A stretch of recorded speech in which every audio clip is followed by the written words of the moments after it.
হ্যাঁ, আমি তো নিজের বাঁশ নিজে নিচ্ছে, ঝাড়ে বাঁশ ছিল কেটে আপনি নিজে নিচ্ছেন। আপনাকে কেউ বলছিল ওই ঝাড় থেকে বাঁশ কেটে নিজে নেন? অন্তত যারা ইসলাম চায় তারা করতো, এত বড় আয়োজন না করতো, অন্তত 4 ভাগের 1 ভাগ করতো। কারণ তাদের জীবনের পেশা এবং নেশা এটা, টার্গেট এইটা যে আমি জমিনে কি করে আল্লাহর কথা প্রচার করতে পারি, হক দিকে মানুষকে আমি ডাকবো। অবিহি ইয়াদিলুন, এবং দুনিয়ায় যারা ন্যায় বিচার কায়েম করতে চায়, ন্যায় বিচার কায়েম করা কি ওয়াজের দ্বারা সম্ভব? এটা জায়গা লাগে। কি কথা বলেন না কেন? আপনি যদি জায়গা তৈরি করতে না পারেন তো ন্যায় বিচার কায়েম করবেন কি করে? আমরা তো চাই ওইটাই, এই মেম্বার যেখানে বসে ইউনিয়নে, এখান থেকে একেবারে সংসদ পর্যন্ত যারা বসে আছে, এই মানুষগুলো যারা আইন তৈরি করে, এমন মানুষ ওখানে পাঠাতে চায় যারা আল্লাহর পক্ষে আইন বানাবে। আপনি সেনার লাইসেন্স দেন, আপনি মদের লাইসেন্স দেন। এই জন্য বলছিলাম যে আপনার ঈমান আছে কিনা আপনি এই 4টা কথার সাথে মিলিয়ে দেখবেন। যেহেতু তাদের দলীয় গঠনতন্ত্রে এটা লেখা আছে ক্ষমতার উৎস জনগণ, সুতরাং আপনার ঈমান নেই। আমি জানি এ কথা আপনার হজম হতে একটু সময় লাগবে, কিন্তু যখন আপনি ওমরের মতো বুঝে ফেলবেন তখন তামাম দুনিয়া একদিকে, আপনি থাকবেন একা একদিকে। হযরত ওমরের বাবাকে হযরত ওমর নিজে হত্যা করেছিল। কেন? বাবা ইসলামের বিরুদ্ধে এমন এমন কথা বলতো, শেষ পর্যন্ত বিশ্ব নবীর বিরুদ্ধে কথা বলেছিল। ডাক দিয়ে বলেছেন, বাবা 3 বার সংশোধন করার পরে যে কথা বলতে নেই, আমি নবীজিকে আমার কলিজার চাইতে, আমার জীবনের চাইতেও বেশি ভালোবাসি, আপনি আমার বাবা হলেও না এ কথা বলতে পারেন না। 3 বার যখন এক কথাই বলেছে, 1 কপি তলা লাগিয়ে। আপনার ভেতরে যদি ওমরের মতো ঈমান আসে, আপনি তো নীলফামারীর মস্তান। হযরত ওমর ছিল কি মস্তান জানেন? ওনার নাম শুনে শুনে বাচ্চারা খাবার খেত, ভয়ে খাবার খাইতে চাইতো না, বলতো ওমর আসতেছে, হা হো না ওমর। যে বলতো আসতেছে ওমর, তাড়াতাড়ি খাবার খেয়ে নিত। এইরকম মস্তান ছিল আপনার বাপ। আর আপনি পাতি মস্তান হয়ে আপনার ঠেলায় বাজার হয় না। এত বড় টপ টেরর, এত বড় মস্তান যদি কোরআনের সংস্পর্শে এসে এত পরিবর্তন হয়ে যায় যে জান্নাতের গ্যারান্টি পেয়ে গেছে দুনিয়ায়, আপনি ভালো হবেন না? মানে আপনার বাপ ভালো হবে যদি আপনার মন থাকে। কি থাকে? এই জন্য যারা আয়াতের এই 2টা কথা মেনে চলে, আমিম্মান খালাকনা উম্মাতুন ইয়াহদুনা বিল হাক্কি ওয়া বিহি ইয়াদিলুন, হক পথে মানুষদেরকে সন্ধান দেয়, আর যারা দুনিয়াতে ন্যায় বিচার কায়েম করার জন্য চেষ্টা চালায়। এদেশে যারা ইসলাম কায়েম করতে চায় তাদের উদ্দেশ্য কিন্তু এই 2টাই। কথা বলেন না কেন? এখন এই দেশে যারা আওয়ামী লীগ করে তাদের উদ্দেশ্য যদি এই 2টা হয়, আমি আজকে আওয়ামী লীগ করা আরম্ভ করব। কিন্তু ওদের উদ্দেশ্য তো এটা না। ওদের উদ্দেশ্য প্রথমে মানুষ খুন, দ্বিতীয় নম্বরে শুধু মারিং কাটি। এইগুলো কোরআনে আপনি পাবেন, পুরা কোরআন পড়ে তছনছ করলেও পাবেন। মানুষ খুন করা কোথায় আছে কোরআনে? অথচ 3732 জন মানুষ হত্যা হয়েছে। সরকারি জরিপের কথা, বেসরকারি জরিপ আছে আর একটু বেশি।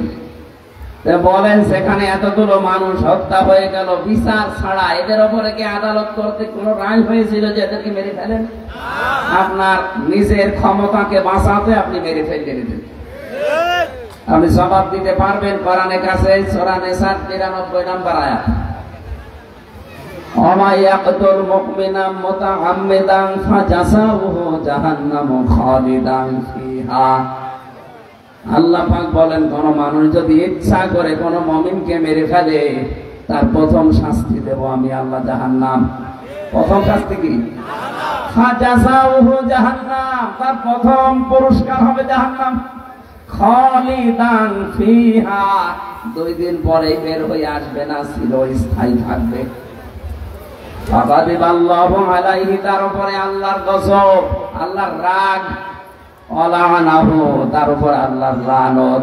ওয়া আদ্দা লাহু আযাবান আযীমা, তার জন্য আল্লাহ যন্ত্রণাদায়ক আযাব রেডি করে রেখেছে। কতগুলো শাস্তি একটা মানুষ হত্যা করলে, অথচ কত মানুষ আপনি মেরে ফেললেন বলেন। হাজার হাজার বছর আগে ফেরাউন ওই জামানায় 7 জন জাদুকরকে হত্যা করেছিল, একেবারে মেরে ফেলেনি, তাদের বিকলাঙ্গ করে দিয়েছিল। এক হাত আর এক পা কেটে দিয়েছিল বিপরীত দিক থেকে। সূরা শুআরার ভেতরে আছে তাফসীরে।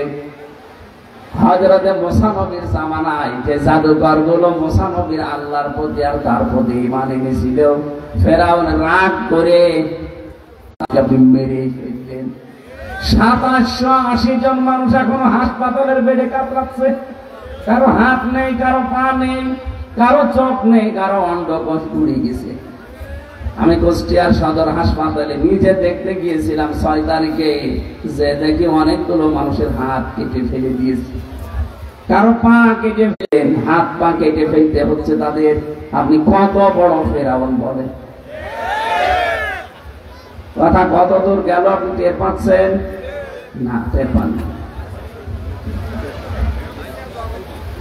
এই জন্য আমি আপনাকে বাঁচাতে চাই। এই অনুষ্ঠান লক্ষ লক্ষ টাকা খরচ করে দিলেন, 5টা মানুষ যদি জাহান্নামের পথ থেকে জান্নাতের পথের, দুনিয়ায় শান্তি চায়, স্বস্তি চায়, নিরাপত্তা চায়, কল্যাণ চায়, মরণের পরও শান্তি চায়, স্বস্তি চায়, নিরাপত্তা চায়, কল্যাণ চায়। সবচাইতে বড় কল্যাণ মরণের পরে আল্লাহর বানানো জান্নাত।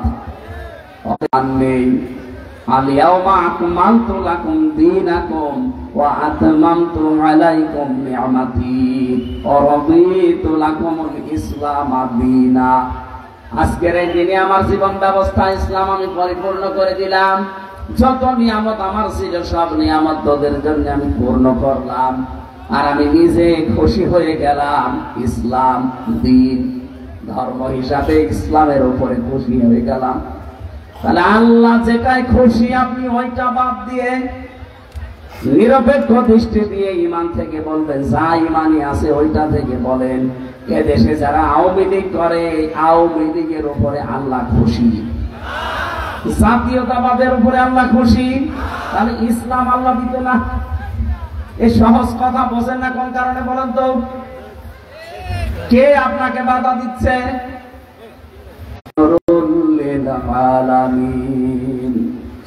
কোরআনে কারীম বিশ্ববাসীর জন্য একটা উপদেশ। জোরে বলেন সুবহানাল্লাহ। কোরআনের উপদেশ শোনার পরও যদি কারো মনের ভেতরে প্রতিক্রিয়া তৈরি না হয়, আমার মনে হয় ওরে আজরাইল দেখার আগে আর ভালো হওয়ার সম্ভাবনা নেই। এজন্য সম্বন্ধে জবাব দেওয়া লাগবে। বিশ্বাস থাকলে মসজিদের ক্যাশিয়ার টাকা মেরে খায়। বাংলাদেশে এটা ছিল না? বহু মসজিদের ক্যাশিয়ার 2 বছরে ধনী হয়ে যাচ্ছে। কি গো, টাকা মনে আছে আল্লাহ দিয়ে যাচ্ছে, আল্লাহ দিয়েছে। আল্লাহর বান্দা জিনিস নেবে, এখানে চুরি বলে কত বড় ফতোয়া। আমার তো মনে হচ্ছে দেশের বহু মানুষের চিন্তা ভাবনা এখন এই, আপনি আল্লাহর ঘরের টাকা পয়সা মেরে খাবেন মনে করছেন আমি তো আল্লাহর ঘরের সেক্রেটারি, এই ঘরেরই ক্যাশিয়ার। এর টাকা মারলে মনে হয় কোনো গুনাহ নেই।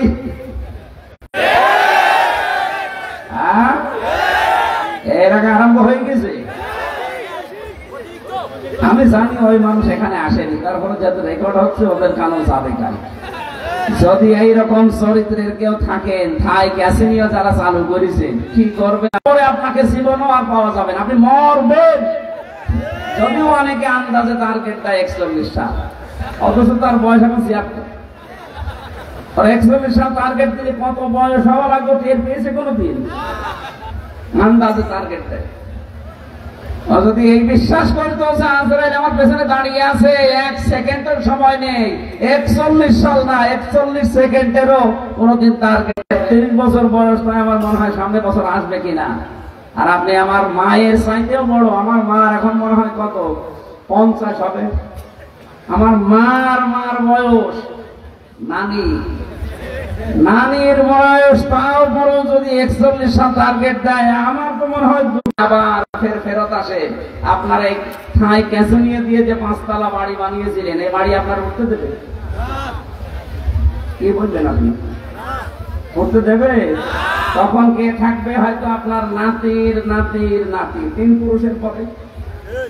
যদিও হয়তো 3 পুরুষের পরে আমার আর মনে নেই। আমার বাবার নাম রিয়াজউদ্দিন, তার বাবার নাম জাহান আলী সর্দার, এরপরে ছিল নমাজ আলী সর্দার, এরপরে আমি আসলাম। কয় পুরুষ? আমি এত হিসাব করে চলি, তারপরও 3 পুরুষের নামাজ পড়ে। নামাজ কি করে?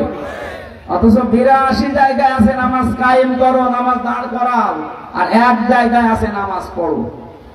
সূরা কাউসারের ভেতরে ফাসাল্লি লিরাব্বিকা, হে নবী আপনি নামাজ পড়েন। আপনি টের পাচ্ছেন এই দেশটা মিনি জান্নাত হয়ে যাবে। তখন ঘর বানাতে গিয়ে, জমি কিনতে গিয়ে চাঁদাবাজি করলে টাকা দেওয়া লাগবে না, ওরে আর উল্টো করে ধরিয়ে দেওয়া যাবে। কিসের চাঁদাবাজ? বাংলাদেশে ইসলাম কায়েম হলে চাঁদাবাজি 100 ভাগ বন্ধ হবে। মেয়েরা থাকবে 100 ভাগ তাদের নিরাপত্তা নিয়ে। অনেকে গেবত করছেন বসে বসে, এগুলো বন্ধ করেন। কান খাড়া করে শোনেন আপনার অধিকার কি দিয়েছে। আপনি না শুনলে অসুবিধা নেই, কারণ রেকর্ড হচ্ছে। বহু মেয়েরা এখন লাইভে শুনছে। আল্লাহ রাব্বুল আলামিন বলেন, এর ভেতরে তোমাদের আকৃতি বানান। হ্যাঁ, বডি বানিয়েছে ফেরেশতারা, কিন্তু আকৃতি বানিয়েছে আল্লাহ নিজের কুদরতে হাত দিয়ে। এত সুন্দর লাগে মানুষকে দেখতে। যারা আসলে সুন্দরী আমার মতো না, এই খাপড়া পড়া, সত্যি যারা সুন্দরী হযরতে হাওয়াকে আল্লাহ যেহেতু নিজের হাতে বানিয়েছেন, এই পৃথিবীতে যারা এখন বিশ্ব সুন্দরী হয়, আমার মনে হয় তাদের শরীরের সব জায়গাগুলো মাপ যোগ করে করে তাদেরকে সামনে নিয়ে আসা হয়। এমন কোন জায়গা নেই যেখানে মাপ দেওয়া হয় না। ওদের ফিতা আছে আলাদা, ওইটা দিয়ে ওদের যত জায়গা আছে শরীরে। আর এটা যারা প্রমোট করে তাদেরকে এখন সরকার উপদেষ্টা বানাচ্ছে। আমরা চাই ফারুকের মতো মানুষকে পাছায় লাথি দিয়ে যেন খেতিয়ে দেওয়া হয়। শয়তান আল্লাহর বিরুদ্ধে অবস্থান নিয়েছে। সমকামিতা আল্লাহর নিষিদ্ধ কাজ না। আল্লাহ বলেন নারী পুরুষে বিয়ে হবে, আরো না ওপরে না। ওই সময় আরম্ভ হয়েছে, এখনো পর্যন্ত অনেকে তার অনুসারী আছে। লূত নবীর জামানায় পুরুষে পুরুষেরা বিয়ে করত, মহিলা মহিলায় বিয়ে করত। এটা আল্লাহ এত বড় রাগ করে শাস্তি দিয়েছিলেন, পুরা শহরটা একেবারে জমিন থেকে জিবরাইল উঁচু করে একেবারে উলট করে দিয়েছে। ওটা ডেড সি বানিয়ে দিয়েছেন। জর্দানে এখনো আছে, আপনি যান জর্দানে যে দেখবেন, ওখানে যে সব যাইতে সুন্দরী মেয়ে লোকের তালিকায় কার নাম আছে বলেন তো? হুজুর মনে হয় আসমানে থাকে, জমিনে থাকে না। হ্যাঁ, আপনারা বলা লাগবে না, এটা প্রশ্ন আসতেছে এখন তো সামনে। না, সুন্দরী মহিলার তালিকায় তামাম দুনিয়া এখন ইনার নাম আসতেছে। আপনি সাধারণ জ্ঞানগুলো দেখবেন, বিশ্বকোষ যেগুলো বের হয় এগুলোতে সাধারণ জ্ঞানে দেওয়া আছে। এখন আছে, হয়তো থাকবে না, কারণ মেয়েদের থাকা। রমজানে গিয়েছিলাম, ওমরা হচ্ছে, চিন্তা করলাম ওখানে যাওয়া যায় কি করি। এর আগে 16 সালে একবার আমি পেরেছিলাম, দেখলাম যে 1.5 মতো মহিলা আসতেছে। ওই যে আফ্রিকা এইরকম উঁচা লম্বা, টানতে টানতে নিয়ে ওই জায়গায় বলে যে আমি জমা দিতে পেরেছিলাম। আমি যদি একা যাওয়ার চেষ্টা করতাম, আমার বাবার দ্বারাও সম্ভব না, এত ভিড় ওখানে। কিন্তু ওই সমস্ত গোয়ার মার্কা মহিলা দেখতে মানুষ ভয় পায় না। ওর এক গোতা লাগলে আমার 3 দিন। 2 নম্বরে পেয়েছি হযরতে বিলকিস। বিলকিসের নাম শোনেননি? রানী বিলকিস। 3 নম্বরে হযরতে ইউসুফের স্ত্রী জুলাইখা। 4 নম্বরে নাম 2টা আছে, তার 1 নাম্বার হযরতে ইব্রাহিম নবীর বর্ণনা দিয়েছেন, যেমন জান্নাত এটা কোনো চোখে দেখেনি, কোনো কানে শোনেনি, কোনো হৃদয়ে কল্পনাও কোনোদিন আসেনি। নীলফামারী বাসী মানুষের সিমেন্ট, বালি, ইট, বিভিন্ন জিনিস দিয়ে সব বিউটিফাই করে কমপক্ষে 1.5 থেকে 2 বছর সময় লাগবে, তারপরে আমার কল্পনা বাস্তবে রূপ নেবে। আল্লাহ পাক বলেন হাওয়া আলাইহিস সালামকে, এরপর একটা জিনিস পেলাম, তাকানো যাবে না, ধরাও যাবে না। কি বলেন আপনি? তাকানো যাবে, ধরা যাবে যে বুদ্ধি, ওই বুদ্ধি দেন। আল্লাহ বলেন বুদ্ধি একটা, বিয়ে করা লাগবে। আমি রাজি আছি। আল্লাহ পাক বলেছেন রাজি হলে হবে না, দেন মোহর দেওয়া লাগবে। আমার কাছে নেই না, দেন মোহর ছাড়া বিয়ে হবে না, আগে দেন মোহর জোগাড় করো। আল্লাহ পাক হযরত আদম আলাইহিস সালামের মনের অবস্থা দেখে তিনি বলেছিলেন, আমার নবী মুহাম্মদ রাসূলুল্লাহর উপরে 10 বার দরুদ শরীফ পড়ো, এইটাই দেন মোহর হিসাবে কবুল হয়ে যাবে। 10 বার। এই কথা শুনে নাকি?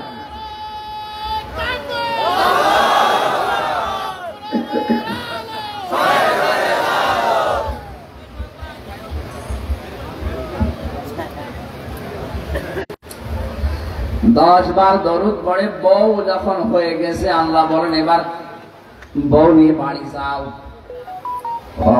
না, আমি বললাম ইয়া আদম মুসকুন আনতা ওয়া যাওজুকাল জান্নাহ, আনতা আগে দিয়েছে যে তুমি নিজে যাও, বউ সাথে করে নিয়ে যাও। এখানে বাস্তবে বাংলাদেশে আমরা অনেক উল্টা পাল্টা কাজ এই কয়েক বছরে দেখলাম। বউ বিয়ে করে স্বামী বাবার বাড়িতে, এটা কোরআনের আদেশ। কিন্তু কত মানুষ আজকে কোরআনের এই আদেশকে মানে না। দেখি আর বউ বিয়ে করে বাবার বাড়ি নিয়ে যাবে দূরের কথা, নিজে সহ ঘর জামাই থাকে। এটা ঘর জামাই না,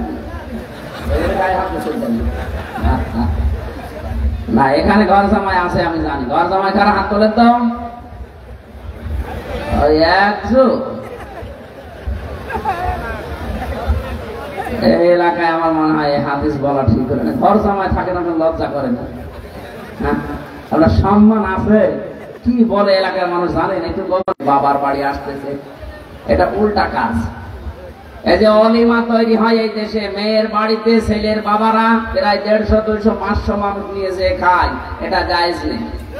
এই সিস্টেম পাল্টাতে হবে। ওরা ইসলামের বিরুদ্ধে ফেলে আছে। অবশ্যই আপনি মেয়ের বাড়িতে লোকজন নিয়ে যাবেন না। আপনি মেয়ের বাড়ি থেকে লোকজন নিয়ে, নিজের আত্মীয় স্বজন নিয়ে গরু ছাগল জবাই করে নিজের বাড়িতে খাওয়াবেন, এটা অলিমা বলা হয়। কি বলা হয়? এটা মানতে চাই না, ইসলাম যেটা সমর্থন করে না। 2 নম্বরে কি দিয়েছেন? আমি এবার আলেমদের বলছি। আল্লাহ পাক বলেন আনতা ওয়া যাওজুকাল জান্নাহ, নিজে এবং নিজের স্ত্রীকে নিয়ে যাও। জীবনও না, যা খাবেন যা পড়বেন সেই রকম মানের জায়গায় থাকেন, ঠিক ওই রকম মানের খাবার বউকে দেওয়া লাগবে, এটা তার অধিকার। এই জন্য মাঝখানে আল্লাহ আনতা দেয়নি, একবারে খোলা শেষ না, ওখানে যাওয়া যাবে না। প্রশ্ন আসতে পারে আমার আপন চাচাতো বোনের মেয়ের বিয়ে, বোন তাই কি? আল্লাহর অর্ডার ওভারটেক করে বোনের অর্ডার আবার মানা যাবে? ও যদি রাগ করে করুক। আল্লাহ কেন্দ্র থেকে যিনি এসেছিলেন 120টার উপরে প্রশ্নের প্রায়